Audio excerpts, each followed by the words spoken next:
नमस्कार, आप देख रहे हैं सच श्यामला न्यूज़ चैनल और मैं हूं जदयू प्रदेश कार्यालय पटना और हमारे साथ हैं प्रदेश प्रवक्ता हेमराज राम जी। इनसे बिहार के वर्तमान स्थिति पर चर्चा करेंगे। सर, आपका हमारे चैनल में स्वागत है। बहुत बहुत धन्यवाद आपका और आपके दर्शकों का भी।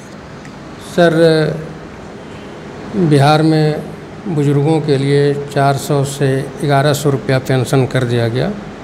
इस पर विपक्षी का कहना है कि हमारे दबाव में किया गया। इस पर आप क्या कहेंगे? तो सबसे पहले तो ये पूछिए विपक्षी से कि 2005 के बाद से नीतीश कुमार जी बिहार में माननीय मुख्यमंत्री के पद पर हैं। 2005 में कितना बड़ा थे? 2005 से पहले उनके माता पिता शासनकाल में थे। तो उनके माता पिता के शासनकाल में जो काम अभी हो रहा है उस बिंदु पर उनके माता पिता के शासनकाल में काम क्यों नहीं हुआ? उनके माता पिता के शासनकाल में बिहार के खजानों का लूट क्यों हुआ? आदमी तो आदमी जानवरों का चारा लो खाने का काम किया। अब बिहार की सरकार नीतीश कुमार जी के नेतृत्व में एनडीए की सरकार चल रही है और बिहार के हर वर्ग हर संप्रदाय के लोगों के लिए अच्छा काम हो रहा है। नीतीश कुमार जी हमेशा भिन्न भिन्न यात्राओं के माध्यम से बिहार के गली गली में घूमते रहे हैं और लोगों की भावनाओं को जानते रहे हैं, लोगों की समस्याओं से अवगत होते रहे हैं और उसी पर आधारित कार्य योजना भी बनाते हैं और उसको लागू करके उसका लाभ लाभुकों के घर तक पहुंचाने का काम करते हैं। अब ये 400 रुपये जो वृद्धा पेंशन, विकलांग पेंशन और विधवा पेंशन जो लोगों को 400 रुपये प्रति माह मिल रहा था, अब सरकार ने फैसला लिया कि जो है हम अब 400 नहीं 1100 रुपया देंगे और सरकार ने 1100 रुपया लागू करके 11 तारीख को सभी लाभुकों के खाते में भेज भी दिया पैसा। अब एक परंपरा बन गई कि हर 11 तारीख को 1100 रुपया लाभुकों के खाते में होगा। किसी बिचौलियों को पकड़ने की ज़रूरत नहीं पड़ेगी, किसी ऑफिस का चक्कर काटने की ज़रूरत नहीं पड़ेगी, बैंक का चक्कर काटने की ज़रूरत नहीं पड़ेगी। तो ये सरकार अच्छा काम कर रही है, इसका स्वागत होना चाहिए। अब ये लोग छटपटा रहे हैं। दरअसल ये लोग चाहते नहीं, ये लोग नहीं चाहते कि वृद्धजनों को, विकलांगजनों को और विधवाजनों को 1100 रुपया प्रति माह मिले। ये लोग इसमें बाधक बनना चाहते हैं। सर, क्या वृद्धजनों को 1100 रुपया दे करके और उनके बच्चे बिहार से बाहर रोजगार के लिए गए हुए हैं? अभी हाल ही में दिखाया सीतामढ़ी के एक परिवार को मराठी लोगों ने किस तरह से टॉर्चर किया, उन लोगों को माफ़ी तक मंगवाया गया। तो एक तरफ वृद्धजन उनके 1100 रुपये लेकर के जब उनके सेवा शुश्रूषा करने वाले ही लोग उनके साथ नहीं होंगे तो यह 1100 से क्या होगा? देखिए, ये वृद्धजनों के लिए एक सहायता राशि दी जाती है, उनके जीवन यापन में उन्हें सहयोग दिया जाता है और जिनके कमाऊ पुत्र हैं वो तो ऑलरेडी कमा रहे हैं, लेकिन दरअसल जिस उम्र में लोगों को सहायता की ज़रूरत पड़ती है तो सरकार ने एक सहायता स्वरूप राशि वृद्धजनों के लिए, विकलांगजनों के लिए और विधवा को देने का काम किया है। तो ये अब पहले 400 रुपया मिलता था, अब 1100 रुपये मिल रहे हैं। तो सरकार जैसे जैसे समय आगे बढ़ेगा सरकार उसमें भी फिर आगे बढ़ोतरी करेगी, लेकिन अभी जो 400 रुपये मिलता था 400 से 1100 रुपया मतलब 2.5 गुना वृद्धि हुआ, 3 गुना वृद्धि हुआ है, मोटा मोटी 3 गुना वृद्धि हो गया। तो सरकार इस पर काम आगे भी करेगी, सभी संप्रदाय के लोगों के लिए काम किया है और काम करती रहेगी। लेकिन अभी जो सीतामढ़ी के परिवार के साथ जो घटना घटी मुंबई में, उस पर आप क्या कहें?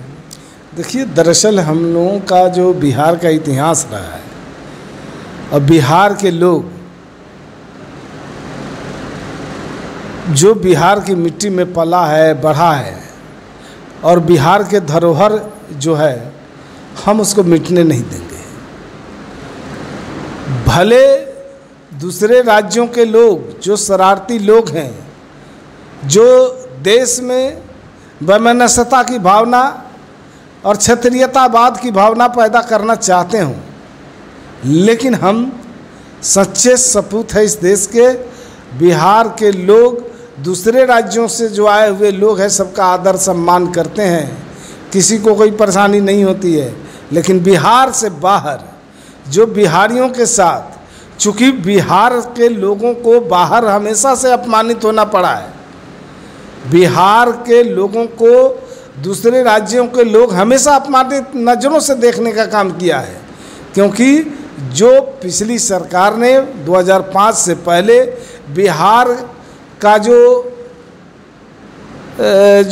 बिहार के लोगों का जो मानचित्र पर जो लोगों का ये जो चरित्र उभर करके आया था, बिहार में जो बदनामी हुई थी, तो इसको लेकर के बिहार के लोग अपमानित होते थे। चाहे वो रोजगार के क्षेत्र में गए हों या पर्यटन के क्षेत्र में घूमने गए हों, सब लोगों को अपमानित होना पड़ता था। लेकिन 2005 के बाद नीतीश कुमार बड़ी मुश्किल से अपमानित बिहार को सम्मानित बिहार बनाने का काम किया। आज बिहार के लोगों को सम्मानित नज़रों से लोग देखा करते हैं, लेकिन छिटपुट ऐसी घटनाएं घटती है और ऐसी घटनाएं घटित करने वाले वो संकुचित विचारधारा के लोग होते हैं जो देश में अमन, चैन, शांति, सद्भाव जो कायम है उसको तोड़ना चाहते हैं। पिछले 20 वर्ष में नीतीश जी की सरकार ने बिहार में उद्योग लगाने का जो बातें कही, कितने उद्योग और कहाँ लगे? देखिए, पहले तो जो व्यवसायी थे बिहार से व्यवसाय छोड़ के भाग रहे थे, और जहाँ तक उद्योगपति का सवाल है, बिहार में उद्योगपति अपना निवेश करने की बात सोच भी नहीं सकते थे। लेकिन आज निवेशक बिहार में निवेश करने के लिए ललायित रह रहे हैं। बड़े बड़े उद्योगपति बिहार में आकर के अपना बड़ा बड़ा निवेश करके कई उद्योगों को खोलना शुरू किया है। कई जगह बिहार में कई क्षेत्रों में इस तरह का काम बड़ी तेज़ी के साथ चल रहा है और आगे आने वाले दिनों में उद्योग का भारी पैमाने पर विस्तार होगा।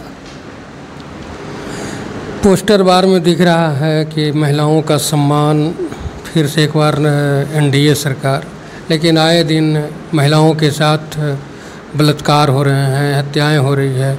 अभी गया में एक होमगार्ड के दौर में गई महिला और वो जब बेहोश हो गई, उसको हॉस्पिटल ले जाने के दरमियान एम्बुलेंस में ही सामूहिक बलात्कार किया गया। कैसा महिलाओं का सम्मान? देखिए, इस मामले में तो बिहार सरकार का ट्रैक रिकॉर्ड पहले से देखिए आप।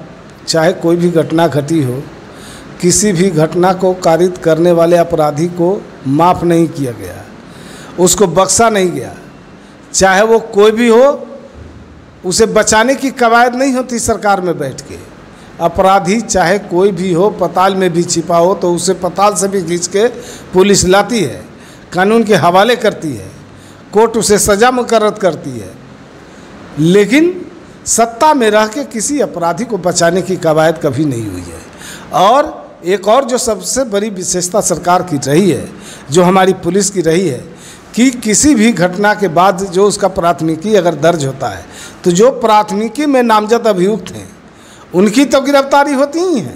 लेकिन सबसे बड़ी आश्चर्य की बात है, जो बेनामी, जो अज्ञात अपराधी है, जिसका एफआईआर में नाम भी नहीं है, बिहार की पुलिस रिसर्च करके वैसे अपराधी को भी ढूंढ कर बाहर निकालती है और कानून के हवाले करती है। तो अपराधियों के साथ हम कभी दोस्ताना संबंध नहीं रखते, अपराधियों को कानून के हवाले करते हैं। अभी नालंदा जिला जो मुख्यमंत्री का गृह जिला भी है, उसके सिलाव, राजगीर जैसे ब्लॉक में आज भी जो महादलित परिवार, खास करके मुसहर और भुइयाँ जो लोग हैं, वो भी मिट्टी के कच्चे घरों में और झोपड़ियों में रहने को विवश हैं। एक भी घर ऐसा नहीं है जो प्रधानमंत्री ग्रामीण भवन निर्माण योजना में उनको लाभ मिला।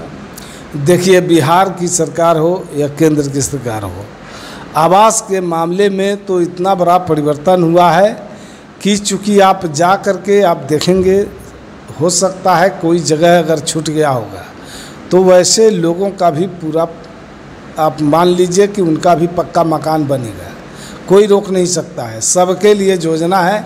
सरकार पूरी तरह से संकल्पित है कि सभी लोगों को आवास हो अपना, सभी लोगों के लिए आवासीय मकान हो अपना और आवासीय भूमि हो अपना। एक आखिरी सवाल, कैग जो सभी का निरीक्षण करती है, खर्चे का ऑडिट करती है, उसका कहना है कि बिहार सरकार के 5 विभाग जो हैं वो लगभग 71,000 करोड़ रुपए का अभी तक हिसाब नहीं दी है। अरे तो जो विभाग है वो विभाग समय आने पर उसका हिसाब किताब देगी, लेकिन बिहार की सरकार में कोई बेईमान नहीं, कोई घोटालेबाज नहीं। इस सरकार में कोई घोटाले नहीं होते, घोटाले की कोई परंपरा नहीं है। ये तो पिछली सरकार में होता था, पूरे के पूरे योजना की राशि को हजम कर जाते थे लोग और घोटालों की सरकार लोग कहते थे। यहाँ तक न्यायालय भी उन्हें जंगल राज की संज्ञा दिया था। तो चूँकि उस शासनकाल में जनता की गाढ़ी कमाई और सरकारी खजाने की भारी पैमाने पर लूट होती थी, लेकिन आज सीधा योजनाओं का पैसा लाभुकों के खाते में जाता है। और किसी भी योजना की अगर बात करें तो गड़बड़ी करने वाले लोग बख्शे नहीं जाते हैं। अगर इके दुके कहीं कोई गड़बड़ी करने की मंशा रखते होंगे तो वैसे लोगों को कभी बख्शा नहीं जाएगा और कानून का डंडा उनके ऊपर चलता है। सर, 20 साल हो गए उस 15 साल का जो काला वर्ष रहा आपके हिसाब से, कब तक उस काला वर्ष को दिखाकर युवाओं से मत लिए जाएंगे? देखिए, सबसे बड़ी बात तो यह है कि आपको तुलना तो करना पड़ेगा, तब फर्क समझ में आएगा। अब सड़क कनेक्टिविटी की अगर आप बात करते हैं तो पहले लोगों को गड्ढे में सड़क, सड़क में गड्ढे, ये उक्ति कही जाती थी कि लोगों को पता नहीं चलता था कि गड्ढे में सड़क है कि सड़क में गड्ढा है, सड़क है कि गड्ढा है। लेकिन आज तो ये हालत है कि बिहार के सुदूर इलाके से किशनगंज हो या बगहा हो, 3.5 घंटे में पटना पहुंचने की गारंटी हो गई है। रोड कनेक्टिविटी को इस तरह से पूरे बिहार में बढ़ावा दिया गया है कि आज बिहार के हर कोने कोने में रोड है और हर गली में रोड है, कहीं किसी को आने जाने में कोई परेशानी नहीं है। आज गड्ढे खोजने पड़ते हैं कि बिहार की सड़कों में कहीं गड्ढा मिले, लेकिन ये इतना बड़ा परिवर्तन हुआ, आप इसको बदलाव ही कहेंगे। और कानून व्यवस्था की बात करते हैं तो पहले की सरकार में सांप्रदायिक दंगे होते थे, नरसंहार होते थे। आज की सरकार में नरसंहार नहीं होते, सांप्रदायिक दंगे नहीं होते, सामाजिक सौहार्दपूर्ण वातावरण कायम है, कानून का राज कायम है। आज कोई अपराधी अपराध करके बच नहीं सकता है। ये परिवर्तन है, इसलिए पिछली जो सरकार ने किया है उसको तो बताना जरूरी है।